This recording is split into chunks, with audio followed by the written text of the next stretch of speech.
Enya membungkukkan badannya sembari berkata, "Maaf, saat aku melihat Tuan Jin secara langsung, aku kehilangan ketenanganku sesaat. Mungkin terlambat, aku Enya. Aku orang biasa, murid yang mendapatkan beasiswa dari akademi." Jin membalas, "Tak perlu meminta maaf, Enya. Aku hanya tidak tahu bagaimana merespon sambutanmu tadi." Jin bergumam dalam hati, orang biasa yang mendapatkan beasiswa akademikah. Bangsawan Vermon bajingan, aku sudah bisa membayangkan bagaimana mereka membuli Nona Enya tanpa mereka sadari, karena itulah aku tak berhubungan dengan orang-orang itu. Jin menghampiri Enya sembari berkata, "Alasan aku datang kemari, ada kemungkinan seseorang sedang mengincar Nona Enya, kontraktor Olta saat ini. Jadi maukah kau ikut denganku? Aku akan menjamin keselamatanmu." Mendengar ajakan dari Jin, membuat Enya sangat kegirangan, sembari membalas dengan suara yang keras, "Membawaku, ini adalah hadiah yang aku dapatkan karena berdoa pada Dewa Olta setiap waktu. Aku akan pergi, tolong bawa aku." Puja Dewa Olta, puja Sang Dewa Waktu. Melihat tingkah laku Enya, Kui Kantel langsung memukulnya agar Enya pingsan.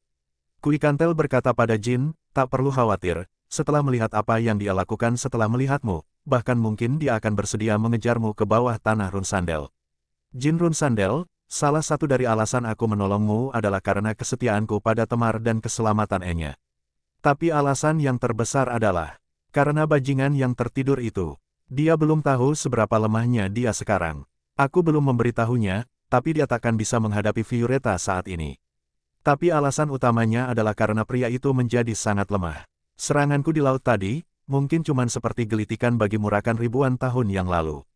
Kamu butuh tempat untuk tinggal sampai Violeta datangkan, bagaimana kalau tinggal di tempatku? Tapi kamu harus meyakinkan Dragon bodoh itu, dia pasti akan membuat keributan seperti tak sudi tinggal di tempat mantan atau semacamnya." Sekitar 10 detik lagi Enya akan bangun, pilihlah kata-katamu dengan hati-hati dan jelaskan situasinya padanya. Jin membalas, "Bukannya kau memukulnya dengan cukup keras. Bahkan ahli bela diri terlatih takkan bangun secepat itu." Seketika itu juga, Enya bangun dari pingsannya, sembari memanggil nama Jin dengan gugupnya. Enya berkata pada Jin, "Aku percaya kalau Tuan Jin yang mengatakannya." Skema petualangan untuk menyelamatkan gadis kecil, dengan Dragon dan Tuan Jin, rasanya romantis banget. Kalau begitu, aku bisa bersiap-siap besok. Keluargaku hanyalah adikku yang berusia 7 tahun dan anjing tua bernama Puffy. Aku pamit dulu, sebelum larut malam. Namun dari luar rumah, terdengar seseorang yang berkata, "Apakah ada orang di dalam? Aku datang untuk meminta kayu bakar." Kui Kantel pun bertanya-tanya, "Kayu bakar? Padahal di sekeliling ini hutan, dasar manusia aneh." Saat Kui Kantel hendak membuka pintu, Jin berkata, "Tunggu, Nona Kui Kantel, apa kau yakin dia datang untuk meminta kayu bakar? Orang di luar itu kemungkinan besar adalah pasukan khusus Vermon. Kemungkinan karena Nona Enya, mereka mungkin sudah dari tadi mengamati tempat ini, dan mereka mencoba mengkonfirmasi siapa orang luar yang dibawa oleh Nona Kui Kantel." Setelah mendengar penjelasan dari Jin, membuat Kui Kantel sangat marah, sembari membukakan pintu. Seketika itu juga, Kui Kantel langsung mencengkram leher pria tersebut dengan keras, sembari mengangkatnya ke atas. Kui Kantel bertanya, "Katakan dengan jujur, apa kau pasukan Vermon?" Dengan busa di mulutnya, pria tersebut membalas dengan kesusahan, "Kenapa kau melakukan ini? Aku bukan orang yang seperti itu." Kui Kantel kembali bertanya, "Kalau begitu, siapa yang menyuruhmu kemari?" Namun, dari arah belakang, pria misterius membalas, "Aku yang menyuruh. Bisakah kau melepaskan tanganmu darinya? Kalau kau membunuhnya, pasukan khusus akan langsung datang kemari." Kui Kantel berkata, "Sepertinya kau pemimpinnya, bagus, kalau ada yang harus dibunuh." Dengan sangat cepat, Kui Kantel menerjang ke depan, sembari menyiapkan pukulannya. Akan tetapi, pukulan keras dari Kui Kantel tidak berefek apapun pada pria misterius tersebut, yang membuat Kui Kantel sangat terkejut. Dengan tatapan dinginnya, pria misterius membalas, "Apa itu sudah cukup untuk meredakan amarahmu?" Jin bergumam dalam hati, dia baik-baik saja setelah menerima serangan langsung seperti itu, dia bukan orang biasa. Topeng merah yang hanya bisa dipakai ketua tim di divisi khusus Vermon. Pria ini bernama Reg, dan dia juga merupakan pengguna pedang melengkung. Hanya ada satu orang yang cocok dengan ciri-ciri tersebut. Tangan kanan Emperor, ketua divisi 3 pasukan khusus Vermon, orang yang memiliki kemampuan berpedang setara dengan anggota keluarga Run Sandel. Tidak salah lagi, dia sangat kuat. Setidaknya dia sudah bintang 8, dari aura yang dia keluarkan. Untunglah aku menutupi wajahku dengan armamen Miulta. Reg berkata pada Kui Kantel, "Maaf kalau hal ini membuatmu tersinggung.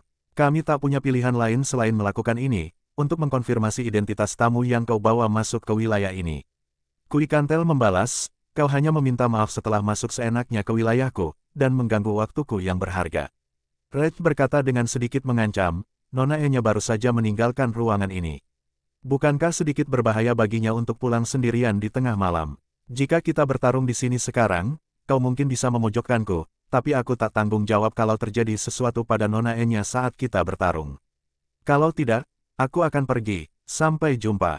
Sembari memancarkan aura membunuhnya, Kui Kantel membalas, ingatlah, lain kali kau juga harus mempertaruhkan sesuatu yang berharga bagimu. Semua hal yang kau lindungi dengan nyawamu sendiri, kau harus mempersiapkan diri untuk kehilangan segalanya karena perbuatanmu hari ini. Red berkata pada bawahannya, bisa kupastikan ada seseorang yang bukan berasal dari sini.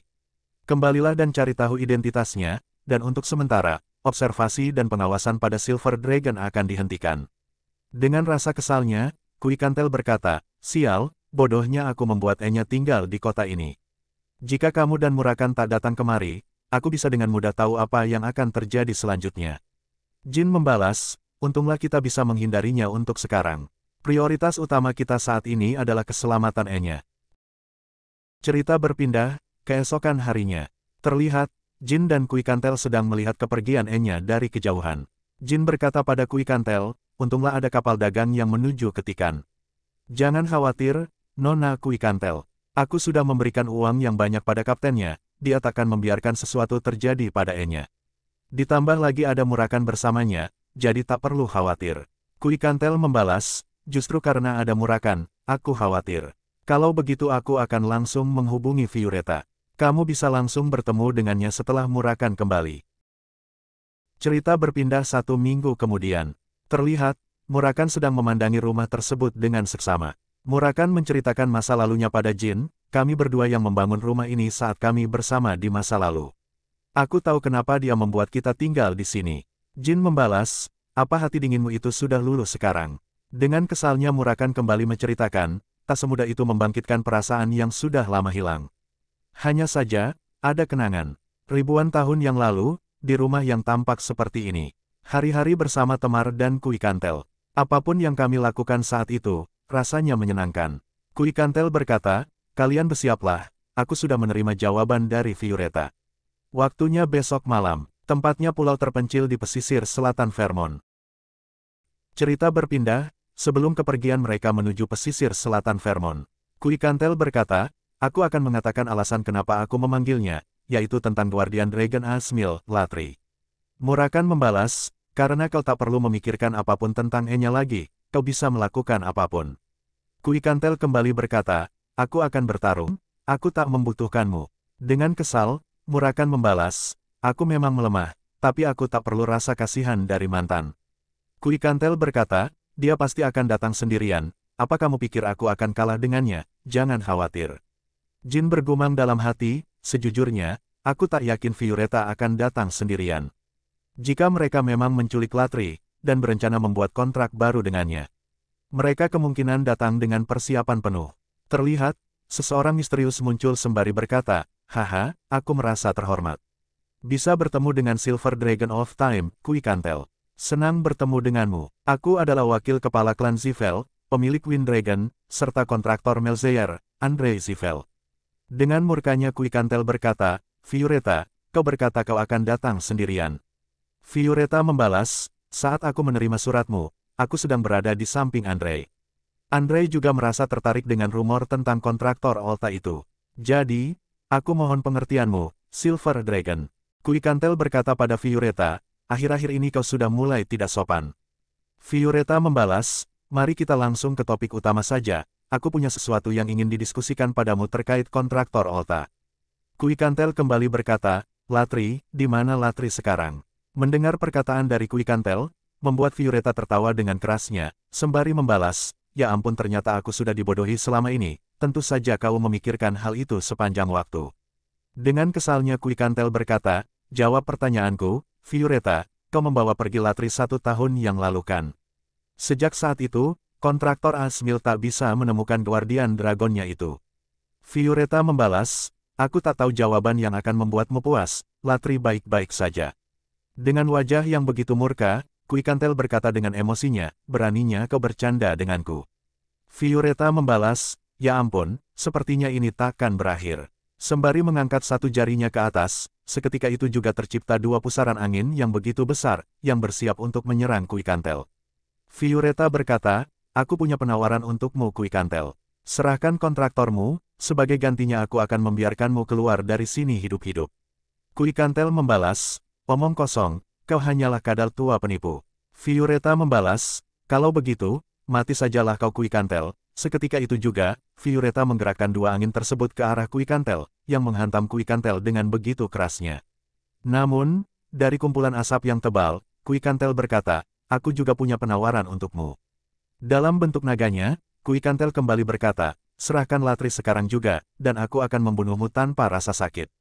Andre berkata dengan wajah senangnya, sepertinya kau berhasil menghindari serangan Violeta dengan mudah. Sembari menggangkat tongkat sihirnya ke atas, Andre kembali berkata, untuk pertama kalinya setelah sekian lama, akhirnya aku bisa serius. Andre merapalkan sihirnya yang bernama Mana Overload, seketika itu juga terpancar sebuah sinar mana berwarna biru terang, yang menembus awan. Sembari mengumpulkan mana di ujung jarinya yang bersiap untuk menyerang, Andre berkata, bersiaplah Silver Dragon. Melihat serangan yang begitu besar akan datang, Quikantel bergumam dalam hati, aku harus menghindari yang itu. Namun, saat Quikantel hendak terbang, Quikantel sama sekali tidak bisa menggerakkan sayapnya. Violeta berkata, sayang sekali, semua angin di pulau ini telah berada di bawah perintahku. Aku adalah guardian dari Melzeyer, sang God of Wing, tak ada yang bisa terbang tanpa izinku. Kau tak pantas menjadi sainganku, sembari mengeluarkan bola energi berwarna hijau dari mulutnya, yang bersiap untuk menyerang. Andre berkata, masih belum, akan kutunjukkan padamu yang sebenarnya. Seketika itu juga, Andre mengeluarkan sihir petir dari tangannya. Terlihat, Violeta dan Andre sedang melakukan serangan combo yang mematikan, serangan tersebut bernama Blazing Thunder. Melihat serangan tersebut sangat berbahaya, membuat Jin sangat panik dan menyuruh Murakan untuk bergerak. Namun Murakan hanya membalas, memang benar, sekarang Quikantel sedang terpojok. Tapi, para bajingan bodoh itu juga sudah terlalu percaya diri. Seketika itu juga, Quikantel mengaktifkan ultimate-nya, yang membuat serangan tersebut terhenti seketika, tepat di hadapan Quikantel. Hanya dengan satu hembusan ringan dari Quikantel, membuat serangan tersebut hancur seketika. Melihat yang terjadi di depannya, membuat Andre sangat senang sembari berkata, kekuatan untuk mengendalikan waktu, dan bahkan menghentikan magic, sudah lama sekali sejak pria tua ini melihat hal menarik seperti ini. Quikantel membalas, sembari mengeluarkan aura intimidasi, hari ini, akan kucabik-cabik mulut kotormu itu. Dengan kesalnya Andre berkata, Violeta, persiapkan serangan selanjutnya. Namun, dengan wajah yang terkejut, Violeta bergumam dalam hati, tubuhku, tak bisa bergerak, apa ini kekuatannya untuk menghentikan waktu. Dengan cepat, Quikantel meraih ekor Violeta yang masih terdiam di udara. Dengan sekuat tenaga, Quikantel membanting Violeta ke bawah tanah dengan sangat keras. Tidak sampai di situ, Quikantel langsung menerjang ke bawah dengan cepat, dan mendaratkan kedua kakinya tepat mengenai tubuhnya, yang membuat Violeta berteriak kesakitan. Sembari mencengkram tubuh Violeta dengan cakar tajamnya, Quikantel berkata, beraninya kau mempermainkanku kadal bajingan. Melihat dragonnya dicabik-cabik, membuat Andre sangat murka sembari berkata dengan suara yang keras, berhenti, hentikan semua ini Silver Dragon. Quikantel membalas, diamlah dan jangan ikut campur, Magician. Sembari mengeluarkan artefak berwarna biru dari bajunya, Andre membalas, kesombongan seperti itu hanya boleh dilakukan oleh mereka yang kuat. Dengan wajah paniknya Murakan berkata, itu, Orb of Origin. Seketika itu juga, dari artefak tersebut mengeluarkan sosok monster cacing yang begitu besar dan mengerikan. Melihat benda tersebut, membuat Murakan bertanya-tanya, benda itu harusnya sudah dihancurkan, kenapa dia bisa memilikinya? Terlihat, cacing besar tersebut sedang membuka mulutnya dengan sangat lebar, yang bersiap menyerang dengan kekuatan besarnya. Andre berkata, kau mungkin menganggap dirimu yang terkuat karena kau terlahir sebagai Silver Dragon of Time. Tapi kau telah salah, manusia, dragon, dan bahkan dewa pada akhirnya semuanya, akan jatuh dalam genggaman klan Sivel. Prolog menceritakan, Orb of Origin, alat keamanan yang diciptakan oleh para dewa, untuk mencegah kehancuran dunia, jika dunia terjatuh dalam bahaya. Benda yang dibuat dari kekuatan seluruh dewa, dan terpaksa harus dihancurkan oleh dewa. Bukan hanya karena benda tersebut terlalu kuat, namun juga bisa berpotensi menjadi sesuatu yang menyebabkan kehancuran dunia. Melihat serangan tersebut sangat berbahaya, membuat Murakan keluar dari persembunyiannya dan bersiap untuk menyerang. Dalam bentuk naganya Murakan berkata, menjauhlah dari Quick-Cantel Magician. Andre membalas, "Hoho, Black Dragon. Hanya ada 2 Black Dragon tersisa di dunia ini, dan berdasarkan penampilanmu, kau pasti Murakan milik Runsandel. Ternyata kau sudah bangun dari tidur panjangmu selama ribuan tahun, itu artinya bocah yang ada di sebelahmu adalah kontraktormu. Kau pasti adalah anak bungsu yang baru saja meninggalkan rumah, Jin Runsandel. Aku datang untuk mendapatkan kontraktor Ota. Tapi, sepertinya ada mangsa yang tak terduga. Kalau begitu, aku juga akan membangunkan temanku yang tertidur." Seketika itu juga, monster cacing tersebut telah menyatu dengan Violeta, yang membuat Violeta kembali tersadar dan mendapatkan kekuatan tambahan. Violeta yang kembali sadar berkata, "Kita seharusnya tak menahan diri dari awal, maafkan aku, teman lamaku. Kukira aku beneran akan mati, lama tak berjumpa, Murakan." Dalam sekejap, mereka berdua secara bersamaan menerjang ke depan dan membenturkan kepala mereka dengan kuatnya. Seketika itu juga, Violeta langsung mengeluarkan bola energi dari mulutnya untuk menyerang Murakan. Dengan cepat Murakan merubah bentuk tubuhnya menjadi bayangan, sehingga serangan tersebut tidak mengenainya. Dalam bentuk bayangan, Murakan melaju dengan cepat ke arah Violeta yang bersiap memberikan serangan kejutan. Dari dalam bayangan, Murakan bersiap melayangkan pukulannya dari titik buta Violeta. Namun, arah serangan tersebut berhasil dibaca oleh Violeta, yang membuat Violeta dengan mudahnya menahan serangan tersebut. Violeta berkata pada Murakan, "Benar, aku jadi tidak enak nantinya kalau pertarungan ini terlalu mudah. Berbahagialah, Murakan, hari ini aku yang akan mendapatkan kehormatan, sebagai orang yang membunuh legenda masa lalu." Di sisi yang lain, Andre berkata, "Baiklah, kalau begitu, mari kita mulai juga yang di sini. Awalnya aku hanya akan memberikan beberapa alasan atas semua ini padamu. Tapi karena kau sudah melihat keadaanku yang seperti ini, kau harus mati." Melihat Jin yang bersiap menyerang dari sisi samping, Andre berkata, "Benar, aku lupa kalau masih ada dirimu, Jin Runsandel." Terlihat, Jin menerjang ke depan dan bersiap menyerang dengan sihir cahaya terangnya, yang diselimuti oleh shadow energi. Dan pada saat itu juga, sihir yang berada di tangan Jin seketika memancarkan sinar yang begitu terang, yang membuat Andre tidak bisa melihat. Tidak mau kehilangan momentum, dengan cepat Jin mengeluarkan pedangnya, yang bersiap untuk menyerang Andre. Melihat Andre yang sedang terpojok, Violeta dengan cepat berbalik dan mengibaskan ekornya dengan sangat keras, tepat mengenai tubuh Jin. Walaupun Jin sudah menghalau serangan Violeta dengan pedangnya, akan tetapi Jin tetap terhempas ke belakang dengan menabrak bebatuan dengan kerasnya. Saat Jin sedang terpojok, secara tiba-tiba tepat di hadapannya, terlihat serangan yang begitu kuat dari Andre dan Violeta secara bersamaan menyerang Jin. Melihat dirinya sudah terpojok dan tak bisa berbuat apa-apa lagi, dengan cepat Jin mengeluarkan liontin pemberian Luna dari lehernya. Dengan sekuat tenaga, Jin menghancurkan liontin pemberian Luna tersebut. Seketika itu juga, muncul cahaya yang begitu besar jatuh dari atas dengan cepatnya. Sembari memberikan tebasan pada serangan Andre dan Violeta, yang membuat serangan tersebut terbelah menjadi 2 bagian. Luna berkata, "Padahal kamu tak pernah menghubungi kakak sama sekali. Sepertinya, situasi ini terlalu sulit untuk kamu hadapi ya, Jin, adikku tersayang." Luna berkata pada Jin, "Kerja bagus karena telah menahan mereka, apa kamu terluka?" Jin membalas, "Sebenarnya aku hampir terkena serangan, terima kasih karena sudah datang Kak." Sembari memancarkan aura membunuh, Luna berkata pada Andre, "Aku ingin kau menjelaskan masalah seperti apa yang terjadi, hingga kau berurusan dengan adikku." Jin bergumam dalam hati, lawannya adalah wakil patriark dari klan Zivel, dan Wind Dragon yang terlahir kembali lewat artefak yang memiliki divine power di dalamnya.